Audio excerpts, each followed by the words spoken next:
Hi, வணக்கம். எல்லோரும் எப்படி இருக்கீங்க? நல்லா இருக்கீங்களா?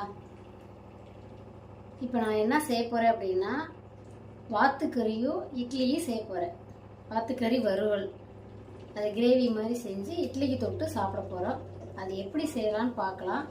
வாங்க வீடியோக்குள்ளே போகலாம். வீடியோக்குள்ளே போகிறதுக்கு முன்னாடி நம்ம சேனலுக்கு சப்ஸ்கிரைப் பண்ணுங்கள், லைக் பண்ணுங்கள், சப்போர்ட் பண்ணுங்கள். உங்களோட ஆதரவு எனக்கு ரொம்ப ரொம்ப முக்கியம்.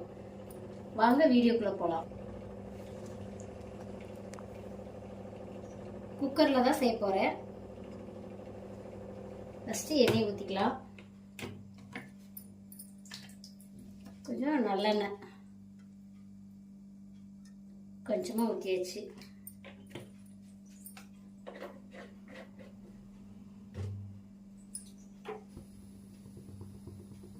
நல்லெண்ணெய் ஊற்றுனதுக்கப்புறம் பாருங்க, பட்டை கிராம்பு இந்த மசாலா ஐட்டம்லாம் இதில் போடுறோம்.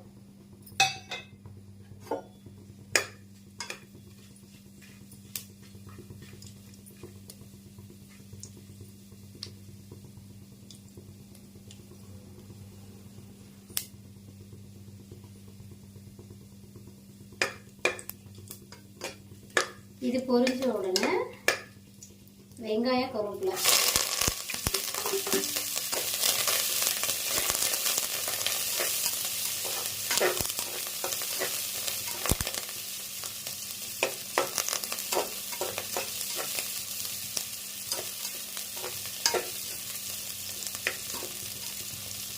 வெங்காயம் நல்லா பொன்னிறமாக வதங்கணும்.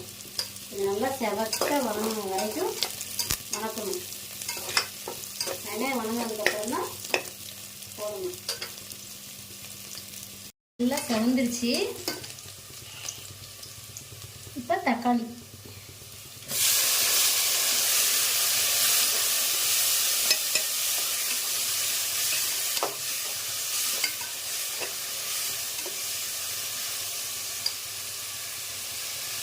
போடுறோம். தக்காளி நல்லா கிரேவியாட்ட வர வரை பார்க்கணும்.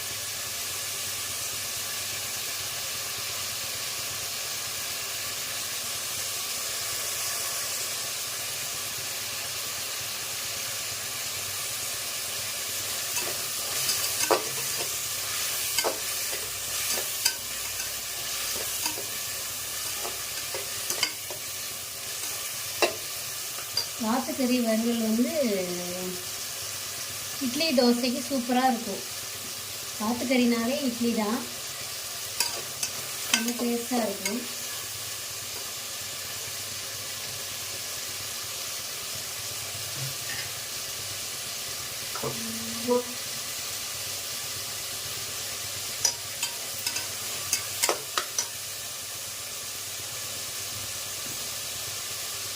இதில் மஞ்சத்தூள் கொஞ்சம் போடலாம். மஞ்சள் கம்மியாக போட்டால் போதும்.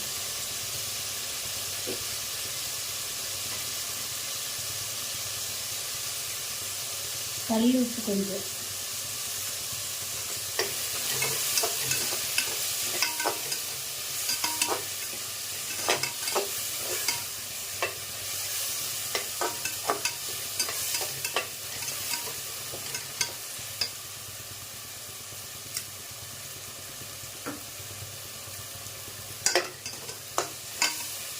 இஞ்சி பூண்டு பேஸ்ட். இஞ்சி பூண்டு நிறையா போடணும்.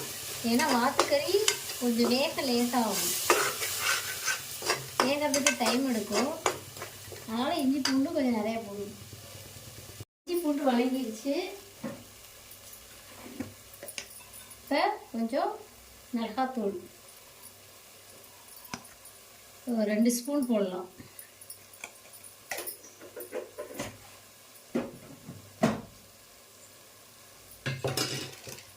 நான் கொஞ்சம் மட்டன் மசாலா போடுறேன்.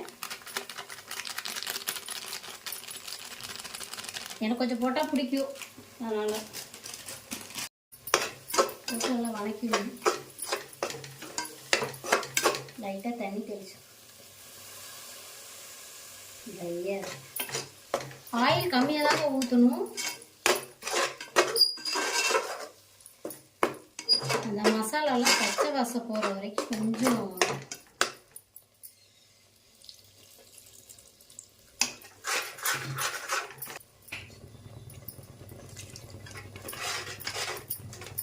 கொஞ்சம் அந்த மசாலாலாம் கொதிக்கணும், நல்லா கொதித்து அந்த பச்சை வாசம் போகணும்.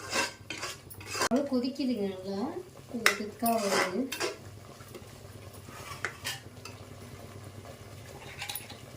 இதுதான் வாத்துக்கறி. கறி பாருங்க, வாத்துக்கறி. இதே இப்போ போடுறோம்.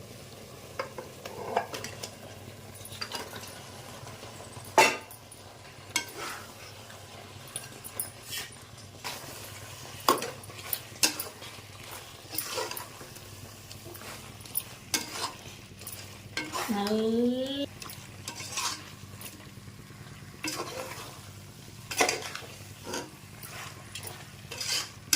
இந்த கறியோட பச்சை வாசம் போகிற வரைக்கும் வணக்கம்.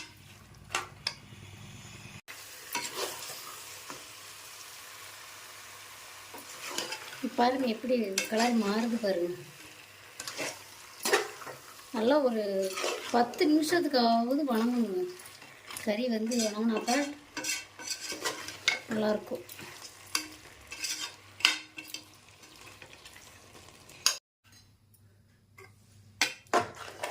தேங்காய் வெங்காயம்லாம் ஊற்றுனதுக்கப்புறம்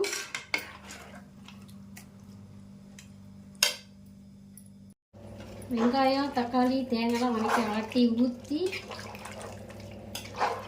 இந்த அளவுக்கு வச்சிடலாம். அந்த கறி மூழ்கிற அளவுக்கு தண்ணி வச்சா போதும்.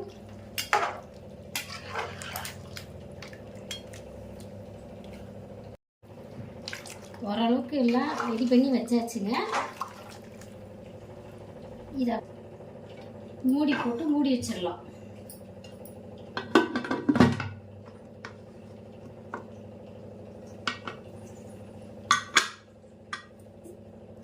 இது வந்து ஒரு 5 விசில் 6 விசில் விட்டு நம்ம இறக்கணும். அப்போ தான் நல்லா கறி வந்து பஞ்சாட்டம் வெந்திருக்கும்.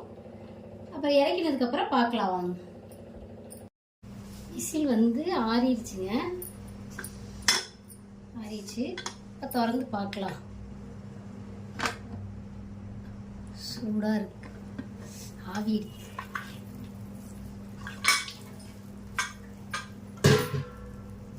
பார்த்தீங்களா எவ்வளோ கலர்ஃபுல்லாக இருக்குது பாருங்க. அப்படியே எண்ணெய் எவ்வளோ எண்ணெய் வந்திருக்கு பாருங்க. நான் எண்ணெய் ஆயில் கம்மியாக தானே ஊற்றுனேன். ஏன் இருக்குது பாருங்க. சரி வாங்க, இட்லியும் வெந்துருச்சு, வாங்க எடுத்து சாப்பிட்லாம். இட்லி வாத்து குழம்பு ரெடி ஆயிடுச்சு. இப்போ நான் எடுத்துகிட்டு வந்திருக்கேன். வாங்க எப்படி இருக்குன்னு டேஸ்ட் பண்ணி சாப்பிட்டு பார்க்கலாம். பாருங்க குழம்பு பாருங்க.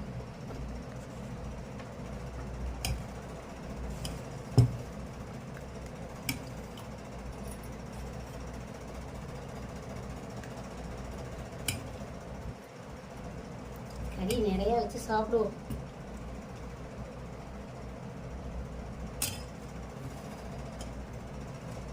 சரிங்களா? கலர் எப்படி இருக்கு பாருங்க, நல்லா டார்க்கா சூப்பரா இருக்கு. இட்லி நல்லா சாஃப்டா இருக்கு.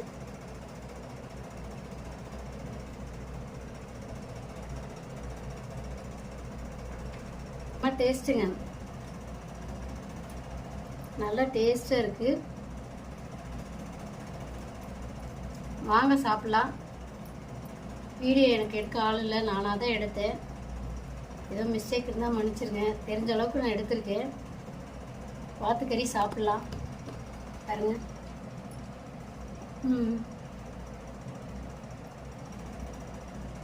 நல்லா சூடாக இருக்கு.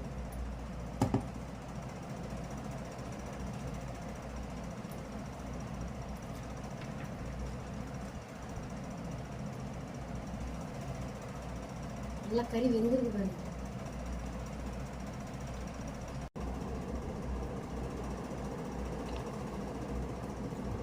வெந்துருங்க.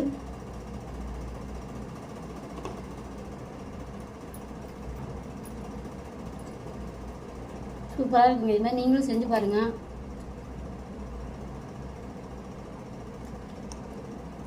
வாத்துக்கறி இட்லிக்கு அவ்வளோ டேஸ்ட்டாக இருக்கும்.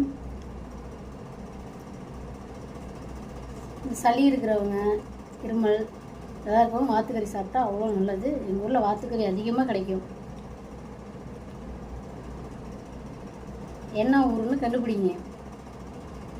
இங்கே வாத்து நிறைய கிடைக்கும். வாத்துக்கறினாலே இங்கே சாப்பிட வருவாங்க. இன்னொரு என்ன குழு என்னன்னா, காவேரி ஆறு பக்கத்தில் ஓடுது. அதான் எங்கள் ஊர். எல்லாரும் வாங்க சாப்பிடலாம். வீடியோவில் ஏதாவது இது எடிட் பண்ணதுக்கு இதாக இருந்தால் மன்னிச்சுக்கோங்க. என்னால் எடுக்க முடியல, ஒத்தையாக செஞ்சுட்டு. நீங்கள் சப்போர்ட் பண்ணுங்கள், லைக் பண்ணுங்கள், சப்ஸ்கிரைப் பண்ணுங்கள். இதே மாதிரி இன்னொரு வீடியோவில் நம்ம சந்திக்கலாம். பாய் மக்களே.